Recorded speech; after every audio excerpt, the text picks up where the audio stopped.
Hello everyone, I am Bhavna and you are watching Bhavna education diary. तो इस वीडियो में हम अक्टूबर मंथ के इम्पॉर्टेंट करंट अफेयर्स को डिस्कस करेंगे। और इस वीडियो में इस मंथ की जो करंट अफेयर्स की वीडियो है उसमें हमने और ज़्यादा कैटेगरीज को ऐड किया है लास्ट मंथ के कंपैरिजन में। तो आपको ये वीडियो पूरी देखनी है। और उससे पहले अगर अभी तक आपने हमारे चैनल को सब्सक्राइब नहीं किया है, चैनल सब्सक्राइब कीजिए। तो स्टार्ट करते हैं। सबसे पहले इस मंथ में एक बहुत इम्पॉर्टेंट डे है जो कि 24 अक्टूबर को यूनाइटेड नेशंस डे है। यूनाइटेड नेशंस को जो है यहाँ पे 1945 में बनाया गया था और इसके साथ ही ये 24 अक्टूबर को बनाया गया था और भारत भी इसका मेंबर है। तो इसके साथ ही सबसे पहले हम स्टार्टिंग करेंगे अपनी कुछ इम्पॉर्टेंट डेज की। तो सबसे पहले यहाँ पे नॉन वायलेंस डे जो गांधी जयंती जी पे मनाया जाता है, तो ये जो है 2 अक्टूबर को मनाया जाता है। इसके बाद यहाँ पे वर्ल्ड टीचर डे। सबसे पहले जो वर्ल्ड का नहीं, जो यहाँ पे इंडिया का टीचर्स डे है वो 5 यहाँ पे सितंबर को मनाया जाता है, लेकिन वर्ल्ड का जो टीचर डे है वो 5 अक्टूबर को मनाया जाता है। इसमें कुछ जो इम्पोर्टेंट डेज हैं जिनकी थीम मुझे लगा कि हमें पता होनी चाहिए, उसको यहाँ पे मैंने इसमें ऐड किया है, क्योंकि कई बार एग्जाम्स में जो है यहाँ पे वो थीम्स भी पूछी जाती हैं। तो जैसे कि the theme for 2020 international teachers day.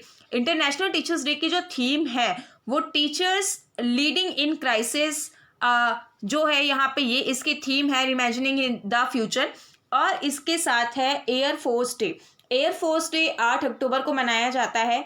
World है मेंटल हेल्थ डे। ये इस साल बहुत ज़्यादा इम्पॉर्टेंट है क्योंकि यहाँ पे जो है काफ़ी ज़्यादा, जैसे इस साल जो है कोरोना और काफ़ी सारे ऐसे यहाँ पे कंडीशंस, ऐसी परिस्थितियाँ आई हैं जिसमें ये बहुत ज़्यादा इंपॉर्टेंट रोल प्ले करती है। जैसे सुसाइड रेट जो है वो इस साल बहुत बड़ा है और इसी के साथ यहाँ पे लॉकडाउन की वजह से लोगों का जो मानसिक यहाँ पे है संतुलन, उसमें भी काफ़ी फ़र्क आया है। तो इसके साथ ही यहाँ पे मेंटल हेल्थ की अवेयरनेस काफ़ी ज़्यादा, उसकी जागरूकता हमें महसूस हुई कि हमें जागरूक होना चाहिए। तो इसी के लिए यहाँ पे इसकी जो थीम है वो मेंटल हेल्थ फॉर ऑल है। इसके साथ ही यहाँ पे international day of the girl child, ये 11 अक्टूबर को मनाया जाता है। और इसके साथ ही इसकी जो थीम है वो है my voice our equal future. और इसी के साथ यहाँ पे फूड डे, ये एग्जाम में पूछा जाता है और ये 16 अक्टूबर को मनाया जाता है और इसकी थीम है ग्रो नॉरिश सस्टेन टुगेदर। अब इसी के साथ ही यहाँ पे कुछ इंपॉर्टेंट अपॉइंटमेंट्स को देखते हैं। ये पहली जो अपॉइंटमेंट है ये बहुत ज़्यादा इंपॉर्टेंट है, ये री अपॉइंटमेंट है जसिंदा अर्दर्न। ये न्यूजीलैंड की जो है वो प्राइम मिनिस्टर हैं और ये कम उम्र की प्राइम मिनिस्टर हैं। जब इनका पहला टेन्योर था तो ये काफ़ी कम उम्र की थी, इसके बाद ये इनका दूसरा टेन्योर स्टार्ट है। इसके साथ ही यहाँ पे अरुण जेटली जी के यहाँ पे बेटे रोहन जेटली, इन्हें DDCA का प्रेसिडेंट जो है वो क्या किया गया है, इलेक्ट किया गया है। और इसी के साथ ही DDCA की जो फुल फॉर्म है वो Delhi and district cricket association है। इसके साथ ही Vishal versus Sharma appointed as a India's new envoy to UNESCO. तो यूनेस्को यहाँ पे जो है क्या है कि यूनेस्को एक एजेंसी है, वो एजेंसी यहाँ पे यूनाइटेड नेशंस की है। और इसके साथ ही यूनाइटेड नेशन के 6 जो हैं इंपॉर्टेंट ऑर्गन्स हैं, लेकिन यूनेस्को यहाँ पे इसकी फुल फॉर्म है United Nation Educational Scientific and Cultural Organization. तो इसके साथ ही इसके 6 ऑर्गन में इम्पॉर्टेंट जो है ऑर्गन वो यूनाइटेड नेशन सिक्योरिटी काउंसिल है और इसके साथ जनरल असेंबली भी इम्पॉर्टेंट है। अब इसके बाद जो है यहाँ पे कुछ इंटरनेशनल हमें इम्पॉर्टेंट देखना है। तो इसमें सबसे इम्पॉर्टेंट अगर हम इंटरनेशनल देखते हैं तो इंडिया और म्यांमार के यहाँ पे रिलेशंस हैं। इन्होंने क्या किया है, सिटवे पोर्ट जो है वो सिटवे पोर्ट, सबसे पहले यहाँ पे हम देखते हैं कि ये जो है ये क्या है, ये इंडिया कंट्री है, हमारे इंडिया का west border, sorry east side है ये। और इसके साथ ही ये म्यांमार है। तो यहाँ पे अगर हम देखें तो बांग्लादेश जो है यहाँ पे आता है। तो अगर एक मिनट, ये अगर हम इसको यहाँ पे अगर हम इसको जूम करते हैं तो हम यहाँ क्लियरली देखते हैं जो इंडिया की हुगली रिवर है, यहाँ से जो वे है ये एक सी के थ्रू वे है और इसके साथ ही ये यहाँ से म्यांमार से इसको ऐसे जोड़ता है। और यहाँ पे इसके साथ ही ये इंडिया का अगेन यहाँ पे ईस्ट साइड आता है, नॉर्थ ईस्ट इंडिया। और इसी के साथ यहाँ पे ये इम्पॉर्टेंट है क्योंकि ये जो वे बनेगा ये यहाँ से बनेगा। और यहाँ पे इम्पॉर्टेंट इसलिए है, इसके जो फर्स्ट क्वार्टर स्टार्ट होगा 2021 से स्टार्ट होगा, और ये जो पोर्ट है इसे सिटवे पोर्ट बोला जाएगा। और ये कहाँ पे है, ये राखीने स्टेट पे है, जो कि म्यांमार में है। ये यहाँ पे ये लोकेट करता है, ये यहाँ पे दिख रहा है, येलो मैंने मार्क किया है। अब इसके साथ ही नेक्स्ट है रशिया ने सक्सेसफुली जो है वो टेस्ट फायर किया है जिसका नाम है सिरकोन हाइपरसोनिक मिसाइल। और ये जो सिरकोन हाइपरसोनिक मिसाइल है ये वाइट सी इन आर्कटिक जो है सी में है, और इसकी जो क्षमता है वो 445 किलोमीटर डिस्टेंस को कवर करने की है। ये इंपॉर्टेंट है काफ़ी ज़्यादा कि ये रशिया ने टेस्ट किया है। कंट्री का नाम पूछा जा सकता है, इसका नाम भी पूछा जा सकता है हाइपरसोनिक मिसाइल का। अब इसके साथ जो है नेक्स्ट है वो ये है कि एक 16 ईयर की ओल्ड गर्ल है आवामोतो, इन्हें यहाँ पे एक दिन के लिए प्राइम मिनिस्टर जो है फिनलैंड की प्राइम मिनिस्टर वो एक दिन के लिए चुना गया है। ये गर्ल्स अवेयरनेस के लिए चुना गया है। गर्ल अवेयरनेस की जो इक्वलिटी है कि दोनों इक्वल हैं उसको बढ़ाने के लिए। और इसके साथ ही अगेन हम रशिया पर आते हैं। सबसे पहले हम सभी जानते हैं रशिया ने कोविड-19 का जो है वो वैक्सीन बनाया था जिसका नाम यहाँ पे स्पुतनिक 5 था। अब इसके साथ ही कोविड-19 का यहाँ पे इन्होंने दूसरा वैक्सीन जो है वो अनाउंस किया है, एपीवो कोरोना। देखते हैं ये कितना ज़्यादा जो है वो असरदायक होता है। अब इसके साथ ही नेक्स्ट जो है इंडिया और फ्रांस जो हैं वो री इलेक्ट हुए हैं एज अ प्रेसिडेंट एंड को president of international solar alliance के। और इसके साथ ही यहाँ पे जो एंडोरा जो है वो यहाँ पे इंटरनेशनल मॉनेटरी फंड के एक 119th मेंबर बने हैं, 190 मेंबर बने हैं। और ये इंपॉर्टेंट है एंडोरा, IMF की फुल फॉर्म है इंटरनेशनल मॉनेटरी फंड। अब इसके साथ यहाँ पे अवार्ड्स की कैटेगरी में सबसे पहले तो अवार्ड की कैटेगरी में अक्टूबर में नोबल अवार्ड्स हैं। नोबल पे हम एक अलग वीडियो बनाएंगे। नोबल जो है हर कैटेगरी जिसमें नोबल पुरस्कार दिया जाता है वो सारी कैटेगरी के सारे अवार्ड्स इंपॉर्टेंट होते हैं, तो इसीलिए उसके पे एक सेपरेट वीडियो बनाना ज़्यादा सूटेबल रहेगा। इसलिए हमने नोबल प्राइज़ को इस वीडियो में कवर नहीं किया है। अब देखते हैं जो ऐश्वर्या श्रीधर हैं, ये एक 23 साल की गर्ल हैं और यहाँ पे इन्हें फर्स्ट टाइम ये अवार्ड मिला है। ये फर्स्ट अवार्ड ही है, फर्स्ट इंडियन वुमेन जिन्हें wild life photographer of the year का अवार्ड दिया है। अब इसके साथ यहाँ पे एक और इम्पॉर्टेंट यहाँ पे ISA सोलर अवार्ड जो है वो फर्स्ट टाइम दिया गया है, और ये कुछ इन कैटेगरीज में दिया गया है जैसे कि यहाँ पे विश अवार्ड ये दिया गया है जापान को, और ये अवार्ड जापान को, Asia Pacific region and the Netherland को यहाँ पे यूरोप के लिए और अदर रीजन के लिए दिया गया है।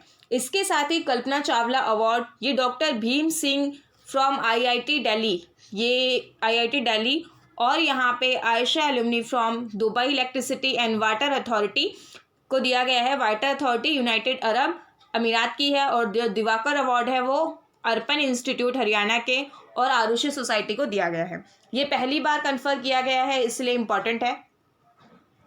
इसके साथ ही यहाँ पे कुछ नेशनल एक्टिविटीज़ जो इम्पॉर्टेंट है। सबसे पहले यहाँ पे जो पांडिचेरी एयरपोर्ट है सबसे पहला ऐसा एयरपोर्ट बना है एयरपोर्ट अथॉरिटी ऑफ इंडिया का जहाँ पे सोलर पावर जो पूरी तरह से सोलर पावर पे डिपेंड होगा। और इसके साथ ही इंडिया और फ्रांस ने एक जॉइंटली जो है क्या किया है, एक यहाँ पे कॉन्स्टलेशन लॉन्च किया है। ये कॉन्स्टलेशन जो है वो मैरीटाइम सर्वेलेंस सैटेलाइट्स है। ये ऐसा सैटेलाइट है जो सर्वेलेंस निगरानी रखेगा और इंडियन ओशियन रीजन पे निगरानी रखेगा, और क्या करेगा, इलीगल जो स्प्लिंज ऑफ ऑयल बाय शिप, जो शिप के थ्रू कुछ अगर इलीगल एक्टिविटीज़ होती है तो उस पर नज़र रख के प्रोटेक्ट करेगा। और इसके साथ ही यहाँ पे एक रेड हॉट चेरी पेपर ये सिक्किम की है, और इसके साथ ही इन्हें क्या मिला है, जोग्राफिकल इंडिकेशन दिया गया है। और ये जो जोग्राफिकल इंडिकेशन प्रोवाइड किया गया है ये department for promotion of industry and internal trade की तरफ से दिया गया है। तो जो GI टैक्स होते हैं यहाँ पे जोग्राफिकल इंडिकेशन टैक्स, ये वो टैक्स ज़्यादा एग्जाम्स में पूछे जाते हैं जो करंटली प्रोवाइड होते हैं। इसीलिए हम कोई भी अगर एग्ज़ाम देते हैं जो कॉम्पिटिटिव एग्ज़ाम है, चाहे वो एंट्रेंस एग्ज़ाम हो, तो उन सभी में ये क्वेश्चंस इम्पॉर्टेंट होते हैं, क्योंकि जैसे कि अब टाइम के साथ कंपटीशन बढ़ गया है तो करंट अफेयर्स जो है और ज़्यादा यहाँ पे प्रिपेयर करने ज़रूरी होते हैं। Indian cotton gets brand name, Indian cotton को का ब्रांड नेम क्या है, कस्तूरी कॉटन इन्हें प्रोवाइड किया गया है। और इसके साथ ही जो कस्तूरी कॉटन ब्रांड है will represent whiteness, brightness, softness, purity, lustre, uniqueness and Indianness. ये कस्तूरी कॉटन जो है ये इन वर्ड्स को क्या करेगा, रिप्रेजेंट करेगा। और इसके साथ ही जो दिल्ली गवर्नमेंट है वो पहली ऐसी गवर्नमेंट बनी है जो ट्रांसप्लांटेशन पॉलिसी जो है उसको लॉन्च करेगा। तो दिल्ली यहाँ पे अपनी कैपिटल भी है इंडिया की। और इसके साथ ही कुछ इंपॉर्टेंट रैंकिंग्स में हमारी पहली जो कैटेगरी है वो ऑक्सफाम्स कमिटमेंट टू रिड्यूस इनइक्वालिटी की है। और यहाँ पे इसमें इंडिया को जो रैंक मिली है वो 129 रैंक मिली है। और इसमें जो है टॉप किया है वो नॉर्वे ने टॉप किया है। और यहाँ पे जो लास्ट रैंक आई है वो साउथ सूडान की है जो है 158 रैंक।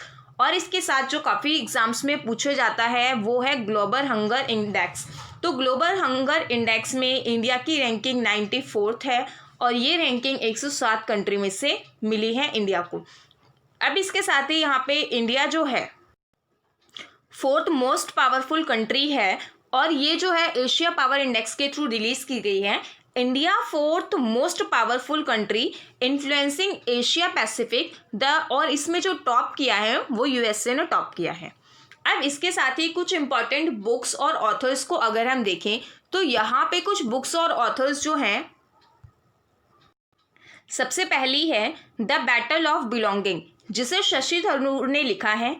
और इसके बाद है प्राइम मिनिस्टर नरेंद्र मोदी जी ने एक यहाँ पे ऑटोबायोग्राफी रिलीज़ की है और ये ऑटोबायोग्राफी यूनियन मिनिस्टर डॉक्टर बाला साहेब विखे जी की है, विखे पाटिल। और इस ऑटोबायोग्राफी का नाम है देह वेचवा करानी और इसका मतलब है dedicating one's life for a Nobel course. अब इसके साथ ही यहाँ पे थोड़ा कट हो गया है पीपीटी में, मैं आपको बताती हूँ क्या है। एनके सिंह ने यहाँ पे एक अपनी ऑटोबायोग्राफी क्या की है वो यहाँ पे लिखी है। तो इसके साथ ही इसका नाम है पोर्ट्रेट्स ऑफ पावर। तो पोर्ट्रेट्स ऑफ पावर ये इन्होंने लॉन्च की है। और यहाँ पे अगर हम देखें जो एनके सिंह हैं वो प्रेजेंट टाइम में चेयरमैन हैं 15th फाइनेंस कमीशन के। और इसके साथ ही एक और यहाँ पे एक बुक है, इम्पॉर्टेंट बुक है ये, Knight of the Restless Spirits. तो ये स्टोरी है, स्टोरीज फ्रॉम 1984। तो 1984 में जो सिख दंगे हुए थे यहाँ पे उन सभी से रिलेटेड है ये। और इसके ऑथर जो हैं वो हैं सर्बप्रीत सिंह। यहाँ पे सिंह की स्पेलिंग कट हो गई है थोड़ी सी, तो ये है सरप्रीत सिंह। अब इसके बाद यहाँ पे नेक्स्ट है यहाँ पे उत्तर प्रदेश के गवर्नर आनंदीबेन पटेल ने इस बुक को रिलीज किया है। ये वर्ल्ड की फर्स्ट जो है साइंटिफिक बुक है जिसका नाम है बाय बाय कोरोना।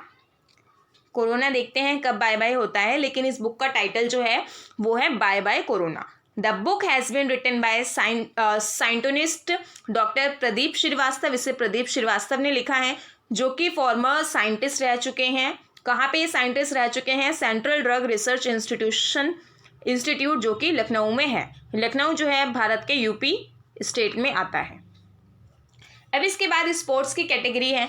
इसमें जो स्पोर्ट्स मिनिस्टर हमारे किरण रिजिजू इन्होंने एक न्यू लोगो लॉन्च किया है स्पोर्ट्स अथॉरिटी ऑफ इंडिया का। और ये जो न्यू लोगो है यहाँ पे ये क्या करता है, इसमें स्पोर्ट्स अथॉरिटी ऑफ इंडिया, यहाँ पे हम देख सकते हैं स्पोर्ट्स अथॉरिटी ऑफ इंडिया का फीचर्स इसमें दिखाए गए हैं। यहाँ पे एक फ्लाइंग फीचर है और इसके साथ ही ये क्या इंडिकेट कर रहा है, ये इंडिकेट कर रहा है फ्रीडम ऑफ एथलीट को, जो कि यहाँ पे अगर हम देखें लीप फ्रॉग इनके कैरियर में जो है कैरियर बहुत ज़्यादा आगे बढ़े। और इसके साथ ही यहाँ पे एक इंडिया का जो है वो 3 रंग का झंडा है, ये भी फ्लाइंग की तरह 3 कलर्स हैं, फ्लैग नहीं है क्योंकि यहाँ पे वो चक्र नहीं है।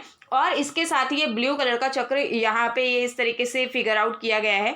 तो ये है। अब इसके साथ अगर हम देखें नेक्स्ट जो है वो क्या है, विष्णु शिवराज जो है यहाँ पे विष्णु शिवराज पांडियन, इन्होंने 10 मीटर एयर राइफल गोल्ड जो है वो जीता है और इंटरनेशनल ऑनलाइन शूटिंग चैंपियनशिप में ही जीता है।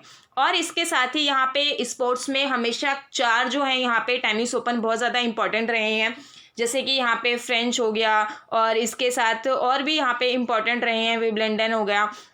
तो इसमें ज़्यादातर जो है वो सिंगल्स पूछे जाते हैं, मैन सिंगल और मेंस सिंगल और विमेन सिंगल ये पूछे जाते हैं। मेंस सिंगल में राफेल नडाल जो है राफेल नडाल ने बीट किया है नोवाक जोकोविच को, और इसके साथ विमेन में किसने जीता है, यहाँ पे इगा स्विएटेक को। ये पोलैंड की हैं और राफेल नडाल स्पेन के हैं। नोवाक जोकोविच भी इंपॉर्टेंट हैं, ये सर्बिया के हैं, इन पे काफ़ी क्वेश्चंस आते हैं। और इसके साथ यहाँ पे एक इम्पॉर्टेंट है, पाकिस्तान के फास्ट बॉलर उमर गुल ने अपनी रिटायरमेंट अनाउंस कर दी है। ऑल फॉर्म्स ऑफ क्रिकेट से, हर तरह के क्रिकेट से अपनी जो है वो इन्होंने रिटायरमेंट अनाउंस कर दी है। और इसके साथ ही नेक्स्ट है यहाँ पे 11 इन्होंने जो है वो गोल्ड जीता है, और ये गोल्ड, और इसके साथ ही शाहू मैनी ने सिल्वर जीता है। और ये कहाँ पे जीता है, इन्होंने Sheikh Russel international air rifle championship में ये इन्होंने जीता है। इसके साथ ही कुछ इंपॉर्टेंट कमेटी है, यहाँ पे 2 इंपॉर्टेंट कमेटी अभी हमने मेंशन की है, और इसमें जो पहली जो इंपॉर्टेंट कमेटी है वो यहाँ पे राजीव गौबा से रिलेट करती है, कैबिनेट सेक्रेटरी, और गवर्नमेंट ऑफ इंडिया ने इस कमेटी को जो है वो फॉर्मुलेट किया है। और ये जो कमेटी फॉर्मुलेट हुई है, इसका यहाँ पे मेन जो पर्पस है वो यही है कि स्पेक्ट्रम को लेके यहाँ पे स्ट्रीमलाइन बनाना, और इसके साथ ही यहाँ पे जो ऑक्शन होती है स्पेक्ट्रम की, उसका एक एनुअल कैलेंडर जारी करना। तो इसके जो हेड करेंगे राजीव गौबा। इसके साथ ही हमारे फॉर्मल जो जस्टिस हैं MB लोकर, ये क्या करेंगे, यहाँ पे एक पैनल क्रिएट किया गया है, और ये पैनल किससे क्रिएट किया गया है, to prevent stubble burning in Punjab, Haryana and UP. तो ये जो पराली से संबंधित हैं, देखते हैं आगे क्या होता है। अब इसके साथ ही एक इम्पॉर्टेंट है, ये लीगल पर्सपेक्टिव से बहुत ज़्यादा इम्पॉर्टेंट है, इसलिए हमने इसको इस वीडियो में यहाँ पे रखा है, foreign contribution regulation amendment act 2020 का। तो सबसे पहले यहाँ पे अगर हम देखते हैं कि ये जो है फोर्स में आ चुका है ये वाला, और अगर हम इसका ओरिजिन देखें तो इसने जो है फॉरेन कंट्रीब्यूशन रेगुलेशन एक्ट 2010 को अमेंड किया था, और ये जो अमेंडमेंट्स हुए हैं ये मिनिस्ट्री ऑफ होम अफेयर्स के थ्रू हुए हैं, और ये 29 सितंबर 2020 से फोर्स में आया है। और ये फर्स्ट टाइम एनेक्ट हुआ था 1976 में, और इसके बाद उसे 2010 में अमेंड किया गया, और अब इसे 2020 में अमेंड किया गया है। 2020 में जब इसे अमेंड किया गया है तो इसमें सेक्शन 3 को चेंज किया गया है। सेक्शन 3 में अमेंडमेंट्स हुए हैं। सेक्शन 3 के बाद सेक्शन 7 में भी कुछ अमेंडमेंट्स हुए हैं। इसमें जो पब्लिक सर्वेंट है उसकी डेफिनेशन में चेंजेस किए गए हैं। सेक्शन 3 में पब्लिक सर्वेंट है, सेक्शन 7 में चेंजेस किए गए हैं, 8 में, 11 में, 17 में, 13 में, इनमें चेंजेस किए गए हैं। और इसके साथ ही यहाँ पे जो है इंडिजीनियस बिल्ट ASW यानी कि एंटी सबमरीन वारफेयर है। यहाँ पे स्टील्थ कॉर्वेट्स है, ये कॉर्वेट है INS कारावती, और INS कारावती जो है ये कमीशन हो गई है इंटू नेवी में। और इसमें जो INS कारावती का नाम है, ये इसका नाम जो है हमारी फर्स्ट जो INS कारावती है उसके नाम पर रखा गया है। जो फर्स्ट हमारी INS कारावती थी जो थी, ये कौन सी क्लास की थी, ये अर्नाला क्लास की थी। ये अर्नाला क्लास की हमारी फर्स्ट INS कारावती थी, तो उसके नाम पर ही इसका नाम रखा गया है। और इसके साथ ही जो प्रेजेंट INS कारावती है इसको जो है डिज़ाइन किया है इंडियन नेवी ने, इसको डिज़ाइन किया है, और यहाँ पे आप इसे देख सकते हैं। और इसके साथ ही जो है यहाँ पे प्रोजेक्ट अंडर 28 इसके थ्रू और भी यहाँ पे प्रोजेक्ट्स रखे गए हैं, जैसे कि लास्ट 4 अगर हम इंडिजेनियसली बिल्ट देखें एंटी सबमरीन वारफेयर को, जो कि यहाँ पे स्टील्थ जो है कॉर्वेट्स हैं INS कारावती के, जो अंडर प्रोजेक्ट 28 में आते हैं। अंडर प्रोजेक्ट 28 यहाँ पे कामोर्ता क्लास में आता है, और जिसे कमीशन किया गया है इंडियन नेवी में, और ये कमीशन हुआ है हमारे जो आर्मी स्टाफ हैं इनके थ्रू हुआ है, जनरल मनोज नारावनी। और ये पूरा जो है विशाखापट्टनम में हुआ है। विशाखापट्टनम जो है यहाँ पे हमारा ईस्ट की साइड आता है, थोड़ा सा मतलब ईस्ट की साइड आता है, और यहाँ पे विशाखापट्टनम में कोस्टल एरिया है। तो करंट अफेयर्स में ये कुछ इंपॉर्टेंट करंट अफेयर्स थी इस मंथ की जो हमने कंप्लीट की है। ये प्रीवियस मंथ के अकॉर्डिंग कंपैरिजन में थोड़ी सी बड़ी वीडियो हो गई है, जैसे हमने स्टार्टिंग में कहा था कि इसमें हम और भी जो है एरियाज़ को इसमें कवर कर रहे हैं। तो इसी के साथ अगर आपको ये वीडियो पसंद आई हो, वीडियो को लाइक कीजिए, चैनल को सब्सक्राइब कीजिए और इसे शेयर करना ना भूलिए। Thank you.